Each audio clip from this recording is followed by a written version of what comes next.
Monsieur Mbalgangele, Papa Mbalgangele, est-ce qu'il y a une section braquage dans la police que nous on ne connaît pas?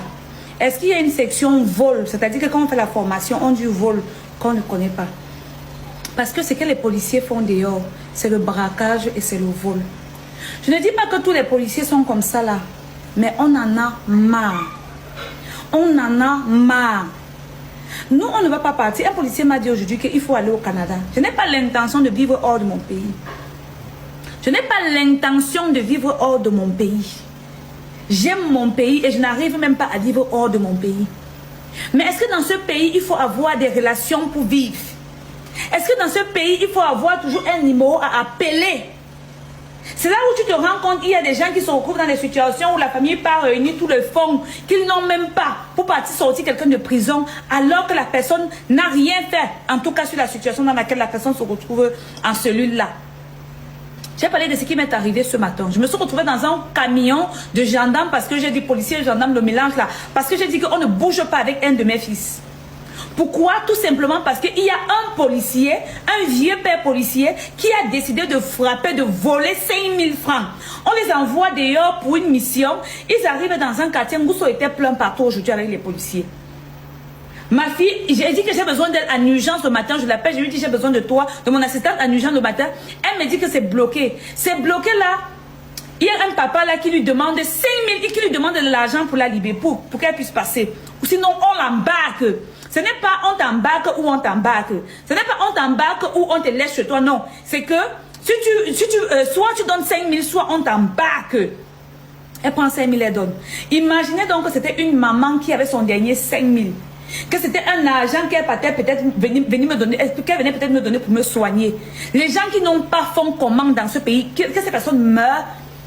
Je me suis dit le matin qu'on a voulu que je vive cette situation pour comprendre à quel point les Camerounais ont le droit d'avoir la haine contre vous.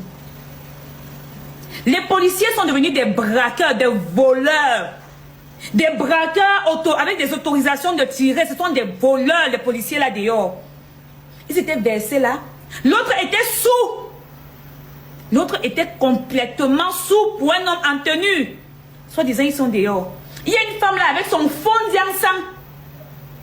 Ce qui m'a arrêté le matin, c'est que j'étais, non pas seulement que mon fils, qui est sorti avec, avait laissé sa carte. Et là, comme je connais la loi, on était en infraction. Avec son fond d'encens. Donc, on ne lui a pas dit qu'il y a le vrai d'encens dehors. Elle fait le fond d'encens avec les taux du marché sur la tête. Une femme. C'est elle. Donc, on lui dit qu'il y a l'un d'entre vous qui a pris 5000 francs. On est en train de le chercher pour savoir pourquoi. Elle dit simplement, arrêtez-le. Arrêtez-le comme il n'a pas de carte. Et quand il se retrouve dans ce camion, il disait directement qu'il est dans des cas spéciaux. C'est-à-dire que c'est un braqueur.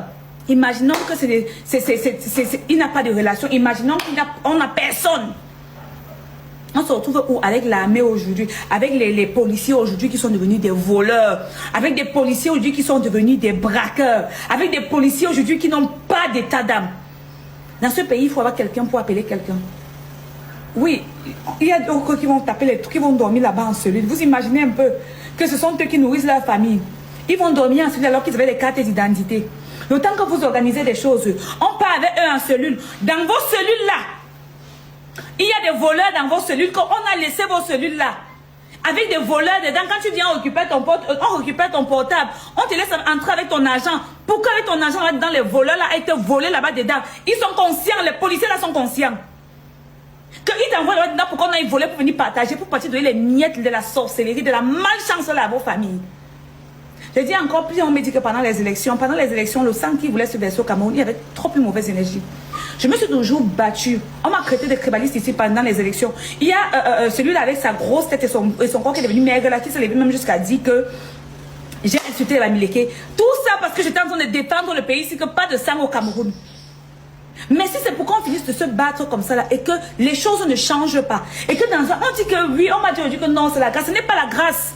On est censé vivre dans un pays où tout le monde peut avoir de l'eau normalement, tout le monde peut avoir de la nourriture normalement, peut-être pas au même niveau, mais on est censé vivre dans un pays où les policiers sont censés nous protéger. Si on parle des gendarmes, ils sont censés nous protéger. Si on parle des militaires, ils sont censés nous protéger. Je reviens sur les policiers parce que j'ai toujours eu affaire à la racaille des policiers. Papa Mangangele, c'est toi qui diriges. Pardon, revoyez la formation de vos gars. Il y a trop de petits mendiants. Ou bien payez-les bien. Payez bien ces gars. Parce que je ne sais pas ce qu'ils font là dehors. Ils volent plus qu'ils ne font du bien. Le Cameroun est devenu... Le Cameroun fait peur. Et vous vous assurez de menacer les gens. Ils s'assurent de menacer. C'est-à-dire que si tu n'as pas les pieds sur terre, on te piétine, tu fermes la bouche et ta vie continue comme ça. Là. Pourquoi les Camerounais n'auront pas la haine? Que quand on dit que allons marcher, ils sortent, ils cassent. Parce que la vie est médiocre. Je vais insister, les policiers au Cameroun, la racaille. La racaille. Il faut à un moment donné qu'on s'arrête. Et il faut mener les vrais combats. Vous ne menez pas les vrais combats.